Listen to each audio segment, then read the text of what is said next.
So what's going on, guys? My name is Mr. Dalek JD, and today is a very interesting day in the world of Call of Duty, as Activision has given us some worry about it. We're going to catch you up. Every 3 months, Activision holds a quarterly investor call. Now, of course, Activision is a public business that has stocks and shareholders, so they have to hold these calls and share their earnings publicly so that they can, of course, attract more shareholders. And with today's investors call, they also gave us some new information about Call of Duty 2020. Now, it isn't huge, it's not mind-blowing, but it is official news given to us by Activision. Now, we had another one of these back in February where they first revealed that, yes, there is a premium Call of Duty game coming this year, but they didn't reveal the development studio working on it. Now, obviously, 3 months on from then, you would expect them to finally at least reveal who is making the game this year.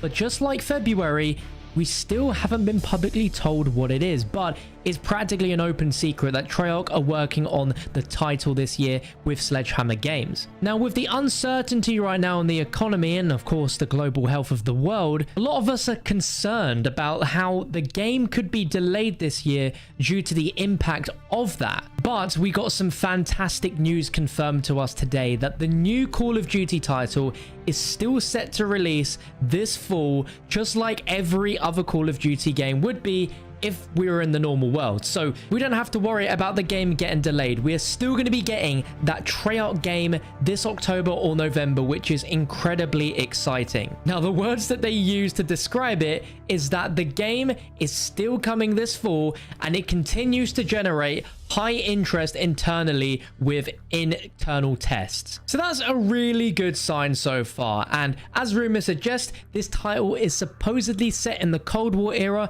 and is connected to the Black Ops universe. So that's all sounding really good thus far, but it does not end there because, of course, Call of Duty Warzone is a huge talking point when it comes to Call of Duty as a whole. As Warzone's brought in more players to PC and new geographies starting to play Call of Duty for the first time because of Warzone being free to play, and that Warzone has become an important part of the Call of Duty franchise and ecosystem. It was built to provide endless fun on its own and stand on its own as a game. And when questions about what will happen with Warzone when Black Ops 5 comes out, they mentioned that Warzone is going to be something which is going to last for years and years, and that, yeah, there is incredible opportunities for them to involve Warzone with Call of Duty 2020, and that Warzone would have positive impact on the sales. So obviously they're not going to say too much at this stage, but we can assume that there's going to be a huge tie-in with Call of Duty 2020, which we assume to be Black Ops 5 and Warzone, meaning a Black Ops themed version of Warzone is likely to come for free, which then if people want the full version of this year's Black Ops game,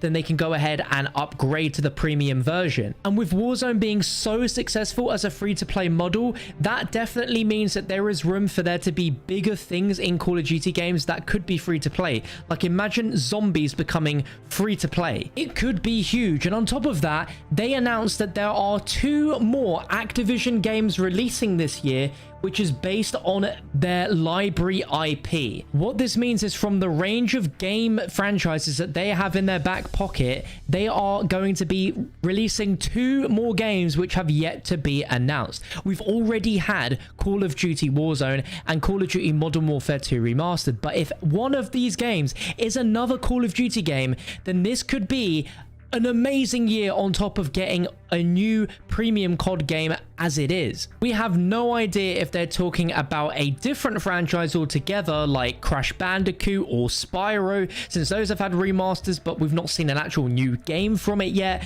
or they could be reviving like a really old franchise that they still have, which I wish was Guitar Hero, but they've done that and it was a massive flop. But I'd like to stay hopeful that perhaps they have something else in the back pocket for Call of Duty besides what they're releasing at the end of the year with COD 2020. You never know what they could be talking about here. But one of my biggest concerns for Call of Duty 2020 was how development was going to work now that all the developers are going to be working from home. Surely it was going to delay the game's progress, but apparently they've been able to work out an incredible system for developers to be able to still work from home. And they explained a little bit about how that's working in a Q&A session at the end of the stream, which I'll play for you right now. Look, the vast majority of our developers, they moved to remote work by mid-March, as I mentioned in my opening remarks. And really just credit to all those involved. It was such a huge undertaking. Multifunctional teams across facilities, IT, HR, security operations, and other groups really rallied together to make it all happen.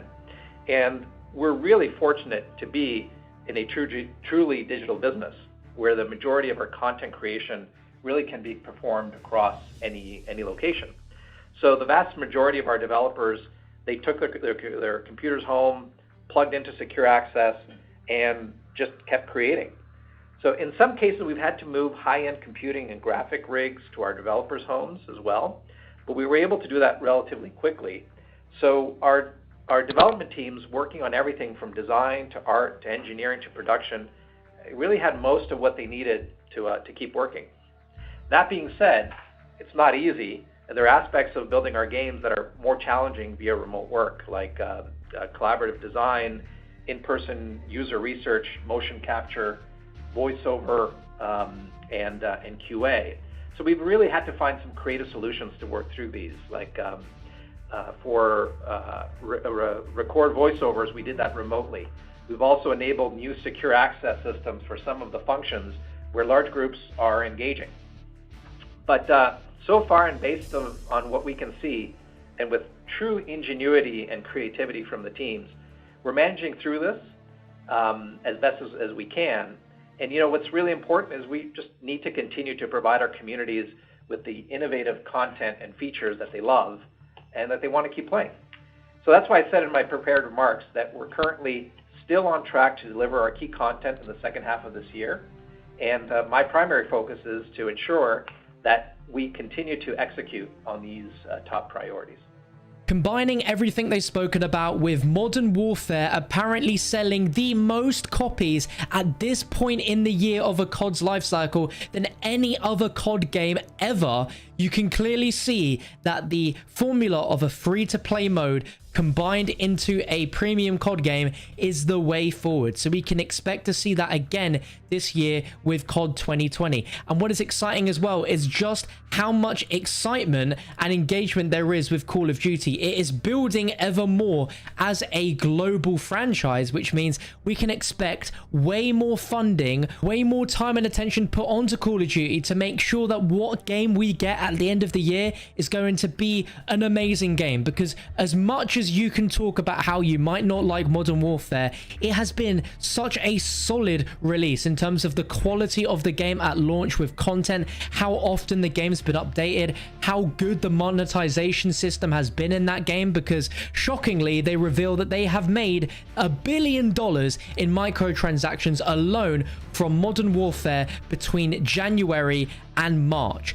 That's without supply drops. That's without a gambling system, which is insane. And Call of Duty is reaching places it's never been able to before, meaning that this year's game is going to be incredibly big. So by all means, I have no doubt that this is going to be a big quality Call of Duty game we're getting this year, because it seems they want to focus so heavily on making sure it is, because that is going to guarantee the results that they're looking for. Now, it is the month of May, and we always get Call of Duty announcements in May. We still don't have an idea of the reveal window, but it is likely to be this month. So if you guys want to stay up to date with everything, you need to make sure you subscribe to the channel, because the moment we hear the first bits of news about its reveal, you know it's going to be here on the channel. But this is a roundup of everything from Activision's latest investor call. I wish they spoke more about Call of Duty 2020, but it seems they're just keeping it a little too under wraps. But hey, that's the nature of reveals, right? And Treyarch have never disappointed with reveals. It's nearly been 2 years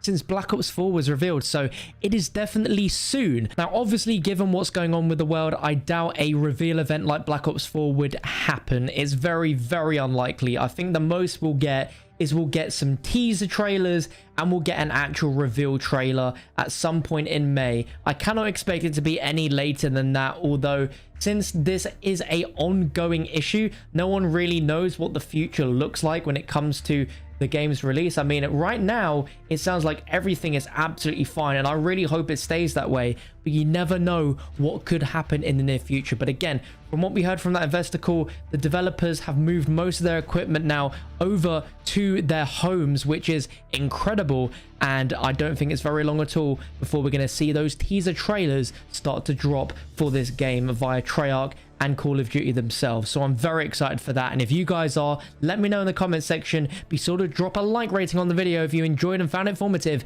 and subscribe to keep yourself updated. But thank you for watching. I'll catch you in the next one.